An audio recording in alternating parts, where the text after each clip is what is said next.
Akka mooltan fayyaa keessanii maatiiwwan koo hundi keessa nagaa jirtu nageenya rabbii bakka jirtan isiniif haa baay'atu hunda keessaniif iyyuu ay nagaa koo galata rabbii naa galatu isiniin jedhaa biyya keenyattis nagaa nuuf haa buusu rabbiin nagaa nuuf haa godhu biyya keenya isiniin jedhaa gamanumaan har'aan tana hiriyaatiyyaa rifeensaadhaa fi jira isiniin jedhaa akkatti ni bareedu koota dhaadhaa isinis warroonni barbaadan koota dhaadhaa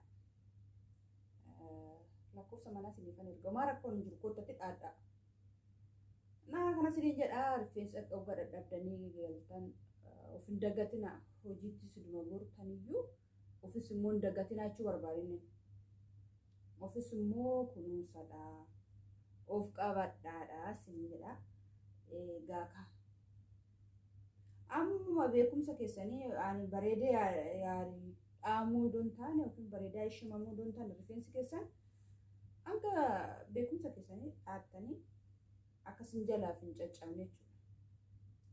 Kana rifeensa immoo dheeraan qabu yookiin immoo yoo dheerate malee hin kunuunsuu hin jedhina. Asitti baaliziin fayyadama maalfanii daarii isaa hoggaan dha'ee xumuranii ittiin cufu jechuudha rifeensa. Kana caafi isaattis akkasitti garuu qibaata bira dibeera. Caafi isaa hoggaan ka'umsa isaatii fi dhuma isaatti jechuudha. Maaliif yeroo hiikamu jalaan caccabu immoo jalaan goggogu jechuudha. Kana rifeensa keessan uumamaan rabbi isinii kenne isuma kunuunfadha. Uummanni heerumoo wiigeedha sanatti midhatina.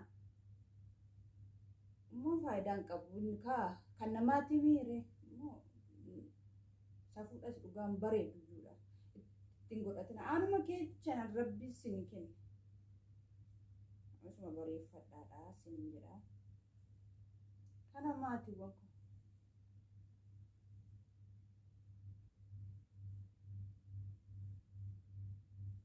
akkasitti fufurdisanii dhaatanii qaqallisanii garuu dhaatinaa maaliif hojii namatti hin tolu ho'a waan ta'eef akkasuma immoo dafquun hin jira miti isaafiyyuu akkasitti godhatanii daftanii hiiktanii ammas immoo akkasumatti ishimtanii fufurdisanii jechuudha.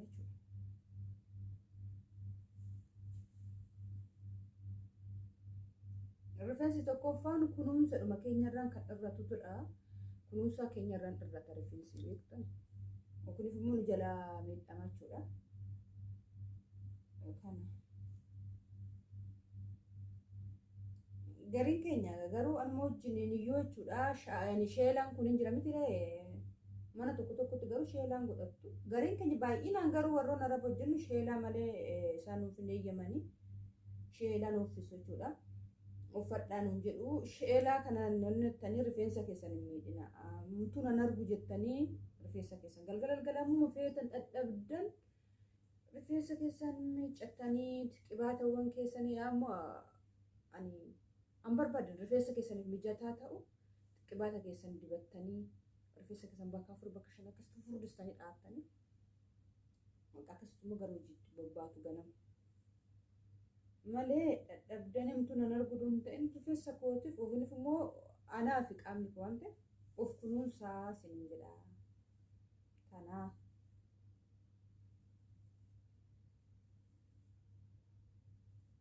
silkiirra yookiin immoo feesbuukiiwwan irra baay'ee sa'aatii baay'ee ta'e garuu of keenyaaf yookiin immoo rifeensuma keenyas haa ta'u of kunuunsus haa ta'u of hin kunuunsinu maaliif silkitti ilaalla waan ta'eef jechuudha.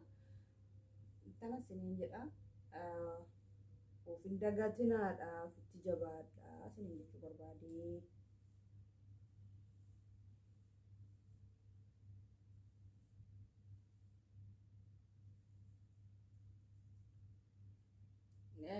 Namoonni tokko fi keessanii bareechitanii dhaattanii jira. Sirriitti akka mana mataa deemtanii bareechitanii ogummaa bareedaa qabdanii jirtu. Isaan immoo gaariidha isiniin jedha. Rifeensa keessan kunuunfadhaa dhaadhaa.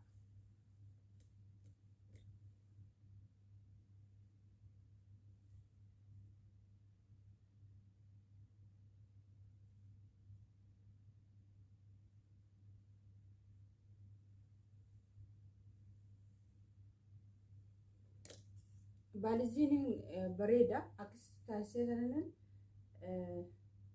jalqaba isaatii fi hoggaan dha'ee xumure bakkee sanatti jechuudha. Ogummaan dha'eetu gara xumuraa ga'e itti diba.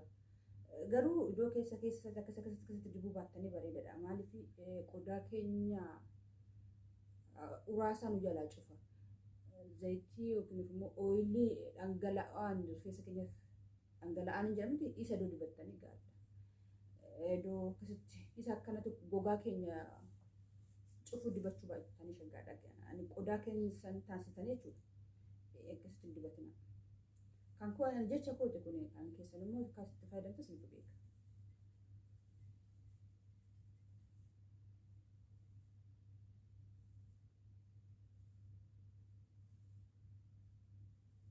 Subscribe naaf godhaa. Please subscribe godhaa naaf godhaa viidiyoo galatan. Gamoo viidiyoo ni galaksee yeroo hunda akkasii irra gahu. Naalaalaadhaan siniin jedha. Like naaf godhaadhaa subscribe naa gootan viidiyoon yeroo hundayyuu simbira gahaa jechuudha. Naaf laala. Subscribe godhaa garuu kun akkuma cuma laalta subscribe gootan. Waan tokko waan nama bira fakkaatu garuu kan beeku.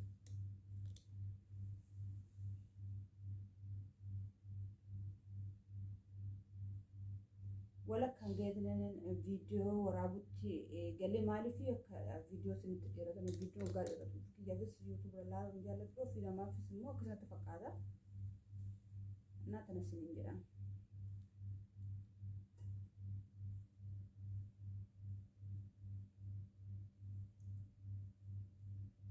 Video cuma lalta like nirraanfatina like naaf godhaa. Nama warroonni nama lamaan jirtan mana tokko keessatti sinin dhibu waan hundumtu sinin dhibu waan hundumtuyyuu waan nan garuu waliigalteedha. Waliigalteen jira isaanaan waan nama dhibu jiru. Dhugaa waaqa kana sinin jedha yaa maatiiwwan koo. Sagalee koo garuu guddisuu yaada uumanaaf guddachuu dida maaliif akka ta'e hin beeku. Sagaleen koo badaa xiqqashuudha. Anumatti iyyuu dhagahamu maaliif akka ta'e hin beeku. Kan anis nutti isa viidiyoon kun garuu dheeressituma dubbisa sagalee koo fuudhee meebi maa adri.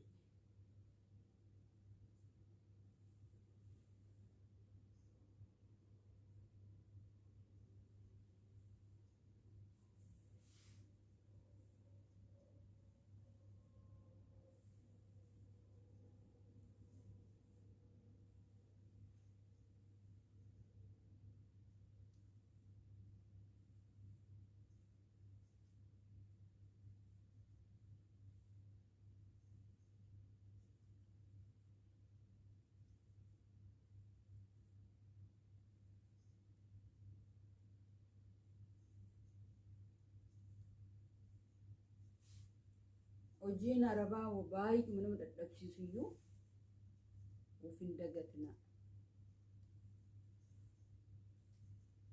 Rifeensa keessaniifis galgala akkuma galtaniin dhiqattanii zayituun baay'ee gaariidha. Baay'ee qaama namaatiif baay'ee gaariidha. Baaliziin irrayyuu iddoo baaliziin galgala zayituun luka keechan akkasuma masaajii gootanii kireemii irrayyuu kireemii irraa garuu zayituun baay'ee gaariidha. Baay'ee bareeda. Masaajii gootanii boru fireeshii ta'anii akkata dhugaa kun siin jedha baay'ee baqaanii dadhabbisiin hin dhagahamu. Kana siin jedha. Kana fakkaata. Kiloo kana bareeda siin jedha akkasitti dhaadhaatan siinis. Furan tursiisin agaruu maaliif akka qilleensa biyya keenyaa miti. Biyya arabaa kun maaliif inuudha.